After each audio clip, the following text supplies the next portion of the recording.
roomier coupe with the hope of squeezing in a very small family. The last of the XKs appeared in 1957 in the form of the XK150. It was a bigger, heavier car, devised with the American market in mind, but it benefited from developments discovered on the racetrack, and it was the first production model to have disc brakes. Drivers with a desire for power fell in love with the 250 brake horsepower of the XK150S.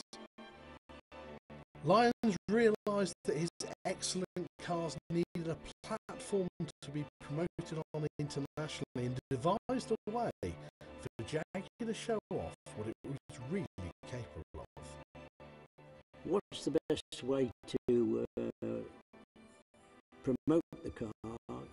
Let's say we've got to beat the rest of the world. The only race that was available at the time was the 24-hour race, Le Mans 24-hour race. If you won that, that was the publicity you got from that was, you know, incredible. Racing in the 50s was dominated by Mercedes-Benz and by Ferrari, and Jaguar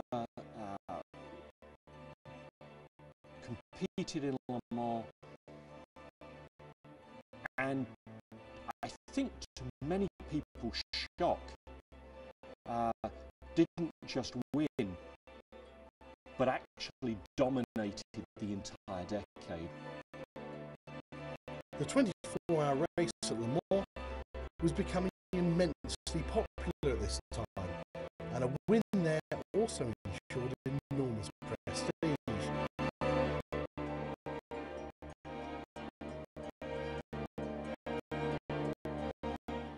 It was the glamour race of the 50s, attracting famous stars and huge crowds.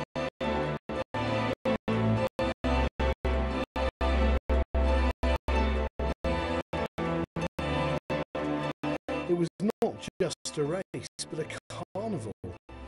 Jaguar realised it was the perfect setting to present to the world their perfect car and demonstrate their engineering excellence.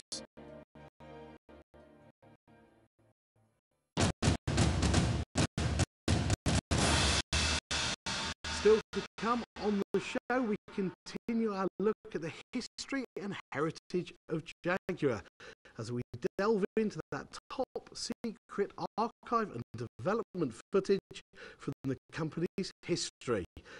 Plus, we'll actually be talking to some of the people involved in the creation of their greatest cars. So don't go away.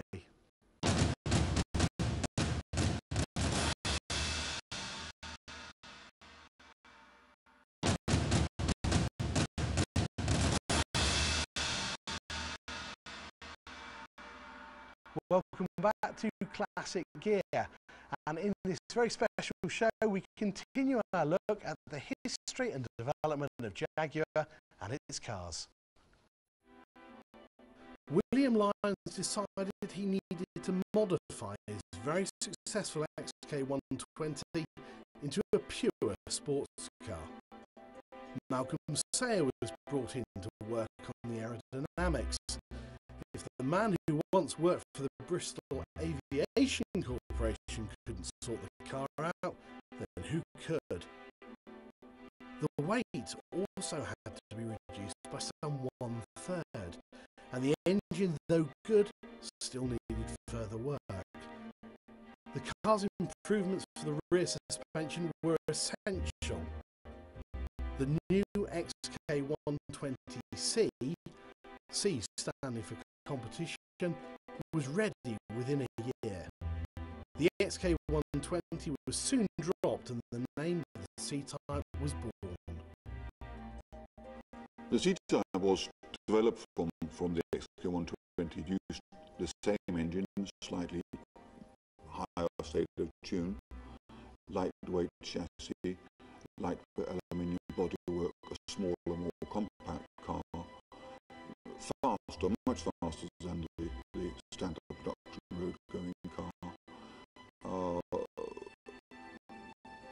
You could actually, if you wanted, you could buy a C-Type and the car was still docile enough to actually be run around town or used as a shopping car if you could find somewhere to put your bags. The form of the C-Type to me is just absolutely beautiful. It is purity at its extreme case. The way the front end is wrapped around the front wheels, and it's very minimalist in many ways. But having said that, it still has this beautiful form that runs through it that is quite intriguing. I think that it had a top speed of over 140 miles per hour in a sort of street version that you could buy. And you could still then take the same car and take it to a racetrack and have a reasonably good chance of winning something. Those days, a lot of the stuff that you raced with at Le Mans was passed on to production. You've got to remember, we drove the cars from Coventry to Le Mans, did the race, won the race and drove them back. And this is what customers could see, and most of those bits off that race car went on to the production for the benefit of the customer. The C-Type was important for Jaguar because it was the first car that really established Jaguar as a winning sports car manufacturer. The winning car at Le Mans. This was a landmark car for Jaguar. The C-Type was built for outright speed, acceleration, road holding, aerodynamics and braking. And although it bore about as much relation to the XK120 as the XK120 did to the original SS model, it has to be said that the XK120 benefited enormously from the progress made in designing the C-Type. The C-Type did have a huge impact. It demonstrated to the world that here was a small British engineering company that could produce a racing car that could match the best that the world had to offer. If you park an XK120 and a C-Type side by side, the C-Type comes across as an XK120 on steroids, if you like. But he then developed his design into the D-Type and, of course, ultimately the E-Type, which was really a perfection of the shape that he had started with the racing cars. Although the C-Type proved very successful for Jaguar, winning in its first year of competition, and again 2 years later, the racing world was moving on, and Jaguar needed to produce an entirely new car if it wanted to secure the marque's place at the top. The C-Type was becoming obsolete. Only 54 C-Types were ever built, making it the second rarest of all Jaguars. And today, even replicas of the cars fetch enormous prices. Many enthusiasts still consider the C-Type to be the finest sports car Jaguar ever produced. If the Jaguar C-Type was built for competition, then its successor, the smaller, lighter D-Type, was built to win. It was designed and tested in the most secret of conditions. Even the test drivers had to undergo stringent checks before they became eligible to enter the extensive testing program, during which time the car smashed many records, astonishing the car's creators. There was a lot of development by all the sports car makers during the 50s. Of course, at Le Mans, the challenge is the Mulsanne straight, and the challenge is stability at high speed, and the development between the C-type and the D-type was largely driven by aerodynamics. There were some technical changes too, but the biggest changes are aerodynamics. The most noticeable change is that terrific fin on the back of the car. Malcolm started to use the aircraft principle. In other words, instead of a complete chassis, it's broken into three pieces. You have the centre section, what we call the tub. You had a subframe which bolted onto the bulkhead of the tub, and then your rear suspension bolted onto the back of the tub. Now, if you think about the principle of that, was taken from a single-seater aircraft.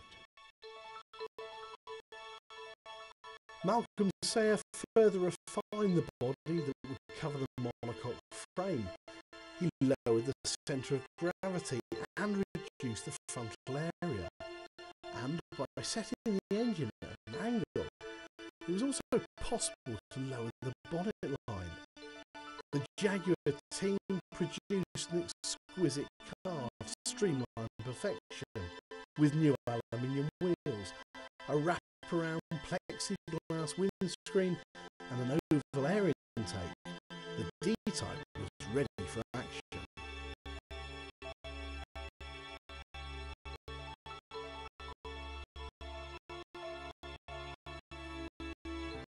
It's interesting you had a sculpture, this very three-dimensional sculpture on the D-type, which really was the first evidence of something in three dimensions that came out of Jaguar, as opposed to almost very simple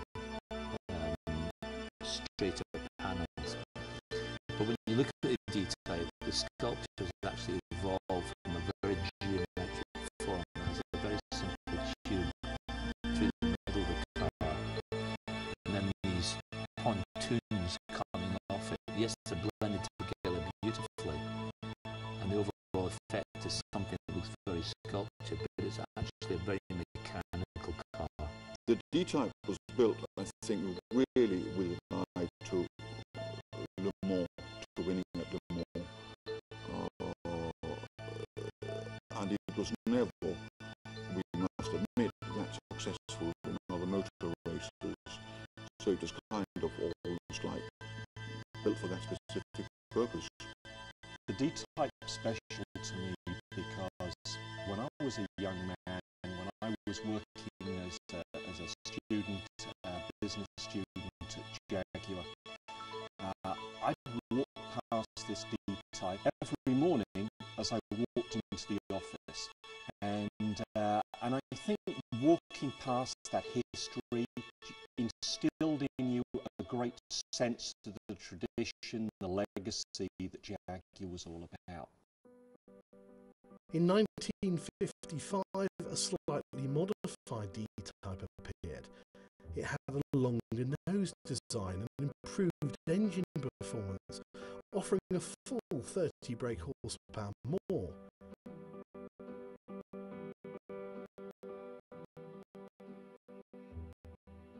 The ultimate test was approaching again. June 1955, Le Mans. All the Le Mans faithful were there. Ferrari, Aston Martin and Mercedes